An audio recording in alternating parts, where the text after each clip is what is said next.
31 मार्चला रमजान ईद आहे. गरीब मुस्लिम कुटुंबाचा सण आनंदात जावा म्हणून पंतप्रधान मोदींनी आता पुढाकार घेतलाय. सौगात ए मोदी या नावाचं किट गरीब मुस्लिम कुटुंबियांच्या घरोघरी पोहोचवलं जात आहे. भाजप अध्यक्ष जे.पी. नड्डा यांचं या विशेष मोहिमेवर लक्ष आहे. 2014 पासून मोदी पंतप्रधान आहेत, मात्र यंदा पहिल्यांदाच ईदसाठी असा निर्णय घेण्यात आलाय. काय असावं त्यामागचं कारण, मोदींच्या या निर्णयाबद्दल काय आहे चर्चा, आपण पाहूयात.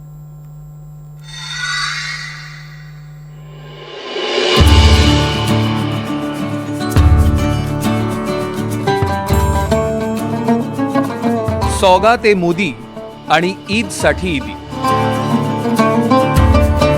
भाजपनं मुस्लिम कुटुंबियांना ईदसाठी अशी घरोघरी सौगात ए मोदी पाठवायला सुरुवात केली आहे. एक प्रकारचा आनंदाचा शिधाच म्हणा ना.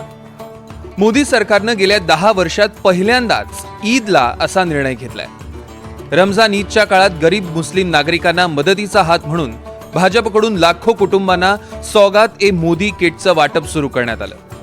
भाजपच्या अल्पसंख्याक मोर्चाचे देशभरातले 32,000 पदाधिकारी स्थानिक मशिदींशी समन्वय साधून हे किट घरोघरी पोहोचवणार आहे. जो हमारे अल्पसंख्यक भाई बहन हैं उन तक हम जाएंगे और इन त्योहारों में हम उनसे मिलेंगे, उनके खुशियों में शामिल होंगे.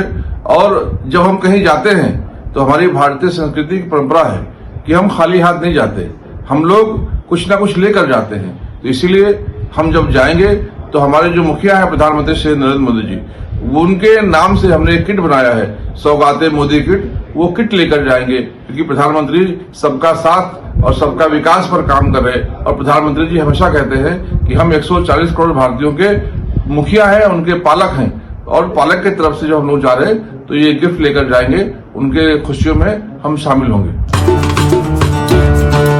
सौगात ए मोदी ही किट गरीब मुस्लिमांसाठी एक भेट आहे. त्यामध्ये ईद साजरी करण्यासाठी आवश्यक साहित्य असेल. शेवया, खजूर, सुकामेवा, बेसन, तूप, डालडा. महिलांसाठी सुती कपड्यांसह काही आवश्यक वस्तू किटमध्ये असतील. नवी दिल्लीतील गाली बकादमीतनं सौगात ए मोदी किट वाटपाला सुरुवात झाली आहे. भाजपचा एक कार्यकर्ता 100 लोकांशी संपर्क साधून या किट्सचं वाटप करेल. धन्यवाद, बहुत अच्छी बात है जी, शुक्रिया. कितनी सहायता हो जाएगी? बहुत सहायता हो जाएगी. मैं तो पहली बार आ गई हूँ यहाँ पे, मुझे पता भी नहीं था, लेकिन पहली बार आई हूँ. हम उनको शुक्रिया कहेंगे, बहुत बहुत धन्यवाद पीएम जी को. चलो गरीबों को कुछ तो सहायता मिला. एरवी कडवट मुस्लिम विरोधी नेता अशी ओळख असलेल्या नितेश राणे यांनीही सौगात ए मोदीचं स्वागत केलंय. देशामध्ये राहून, भारत देशामध्ये राहून आमच्या तिरंग्याला जे तिरंगा म्हणतात, वंदे मातरम आमच्या बरोबर म्हणतात, आमच्या देशामध्ये राहून पाकिस्तानचा तिरस्कार करतात, पाकिस्तानच्या विरोधात भूमिका घेतात.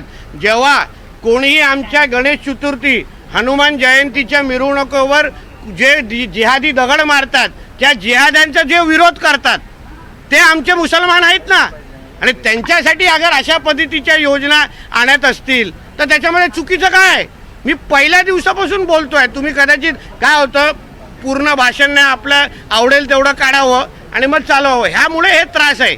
मुद्दा माझा असा आहे, माझं म्हणणं आहे की आमच्या राष्ट्रप्रेमी मुसलमानांच्या विरोधात आम्ही पहिलेही नव्हतो, आजही नाही आहे. सौगात ए मोदीवर टीका करणं ठाकरे गटानं टाळलंय. मात्र या निमित्तानं टोलेबाजीची संधी ठाकरे गटानं सोडली नाही. मोदींनी ही मोदी की सौगात जाहीर झाल्यावर हे जे मोदींनी पाळलेले जे फालतू नकली हिंदुत्ववादी आहेत महाराष्ट्रासारख्या राज्यात, त्यांची प्रतिक्रिया तुम्ही जाणून घेतली पाहिजे.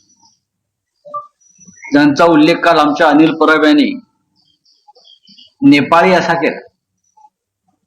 असे बरेच लोक महाराष्ट्रामध्ये बाहेर की ज्यांना या देशामध्ये मुस्लिमांचं अस्तित्वच मान्य नाही, या देशामध्ये मुस्लिमांनी राहूच नाही, तर मुस्लिम शत्रू आहे, मुस्लिमांना कोणते अधिकार नाही, अशा प्रकारची भूमिका घेऊन अलीकडच्या काळामध्ये जे लोक या देशातलं वातावरण खराब करतायत, त्यांनी या मोदी की सौगातचं स्वागत केलंय का? आम्ही स्वागत करतो. नरेंद्र मोदींनी रमजानच्या सुरुवातीलाच पवित्र रमजान महिन्याच्या शुभेच्छा दिल्या होत्या. रमजानचा पवित्र महिना सुरू होत असताना तो आपल्या समाजात शांती आणि सौहार्द आणू. हा पवित्र महिना चिंतन, कृतज्ञता आणि भक्तीचं प्रतीक आहे. तसंच आपल्याला करुणा, दया आणि सेवेच्या मूल्यांची आठवण करून देतो. रमजान मुबारक असं ट्विट मोदींनी केलं होतं. रमजान महिन्याच्या सुरुवातीला दिल्लीतल्या जहां एक खुसरो या कार्यक्रमातही पंतप्रधान मोदी सहभागी झाले होते. 2024च्या लोकसभा निवडणुकीआधी मोदींनी मुस्लिमांविरोधात बरीच वक्तव्य केली होती. ते तुमचं मंगळसूत्र हिसकावतील या विधानावर बऱ्याच स्तरांमधनं नाराजी व्यक्त करण्यात आली होती. त्यानंतर दिलेल्या एका मुलाखतीत मी मुस्लिम कुटुंबासोबत राहिलोय आणि जेवलोय असं विधान मोदींनी केलं होतं. लोकसभा निवडणुकीच्या गोळाबेरजेच्या दृष्टीनं मोदींनी हे विधान केल्याची चर्चा होती. आता बिहार विधानसभा निवडणुका तोंडावर आहेत. बिहारमध्ये जवळपास 17% मुस्लिम लोकसंख्या आहे. बिहारमध्ये भाजप आणि नितीश कुमारांच्या संयुक्त जनता दलाची युती आहे आणि बिहारचे मुस्लिम नितीश कुमारांच्या पाठीशी असल्याचं आत्तापर्यंत दिसलंय. त्यामुळे सौगात ए मोदीच्या निमित्तानं भाजपचा डोळा बिहारवर असल्याची चर्चा आहे. Bureau report, NDTV Marathi, Mumbai.